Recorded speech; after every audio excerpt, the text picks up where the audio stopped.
Yoel pasal 3. Hukuman atas musuh-musuh Israel.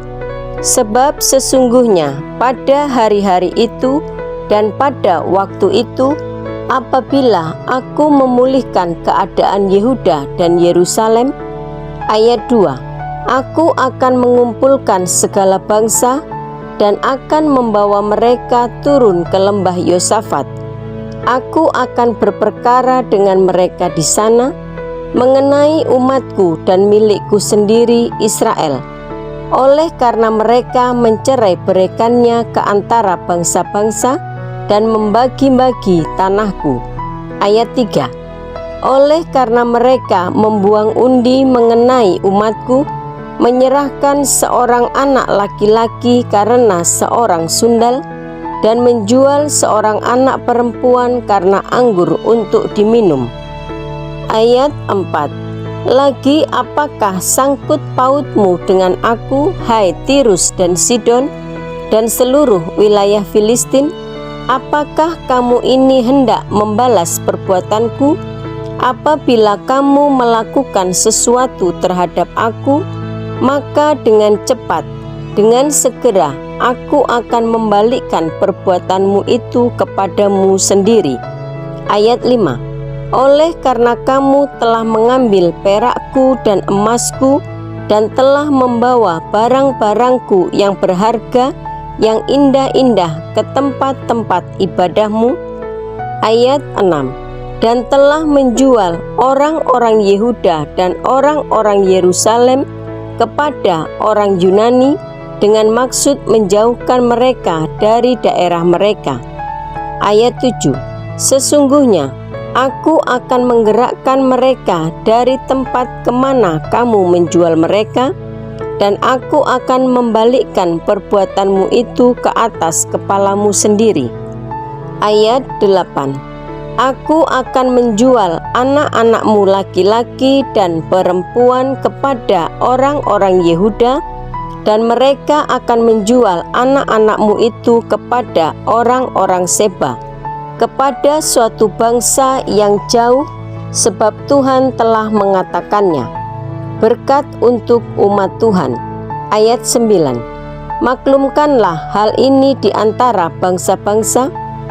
Bersiaplah untuk peperangan, gerakkanlah para pahlawan, suruhlah semua prajurit tampil dan maju. Ayat 10. Tempalah mata bajakmu menjadi pedang, dan pisau-pisau pemangkasmu menjadi tombak. Baiklah orang yang tidak berdaya berkata, aku ini pahlawan. Ayat 11. Bergeraklah dan datanglah, hai segala bangsa dari segenap penjuru, dan berkumpullah ke sana. Bawalah turun, ya Tuhan, pahlawan-pahlawanmu. Ayat 12.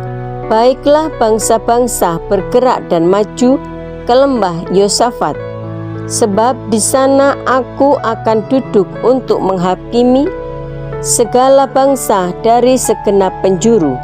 Ayat 13. Ayunkanlah sabit, sebab sudah masak tuaian. Marilah, iriklah, sebab sudah penuh tempat anggur, tempat-tempat pemerasan kelimpahan, sebab banyak kejahatan mereka. Ayat 14. Banyak orang di lembah penentuan. Ya, sudah dekat hari Tuhan di lembah penentuan. Ayat 15.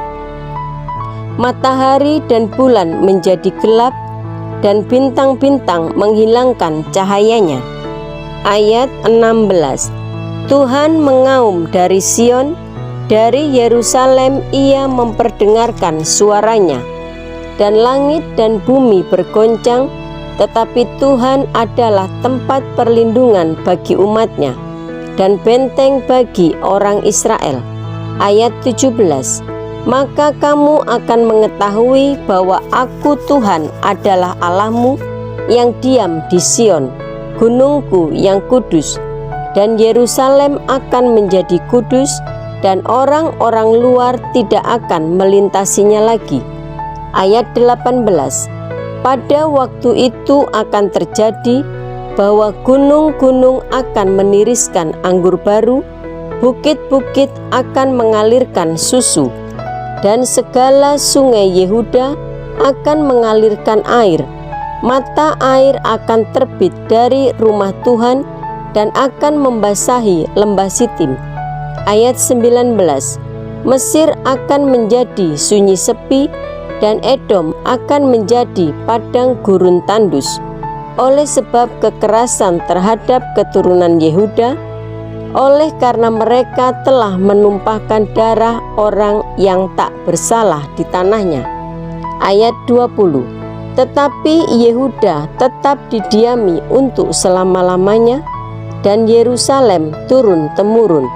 Ayat 21, Aku akan membalas darah mereka yang belum kubalas, Tuhan tetap diam di Sion.